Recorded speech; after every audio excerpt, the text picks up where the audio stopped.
talk a little bit about a renewable food source. You know, we talk in the world about renewable energy and those kinds of things, but you know, nature had it figured out long before we headed for that. These right here are what I call the perfect seed packet. These are my long beans. They're called Chinese long beans, and they're actually one of my very favorite things that I plant. And I leave them on this plant. This might not look like the prettiest plant right now because it's getting old. It's at the end of the season, and a lot of these beans I've left on here are dried. The reason I've left them here is because as they've dried, what they've done is become perfectly preserved to plant next year. Now, this is one of the easiest seeds to actually save is a bean, because you take the bean pod, you break it open, you pull the bean out, and that's exactly the part that you plant next year in that exact form.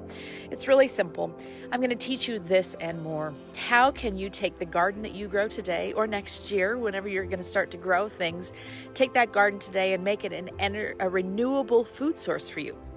How can you actually harvest your own seeds so that the next year you don't have to get any new input for the garden? You just use the seeds that you grew last year.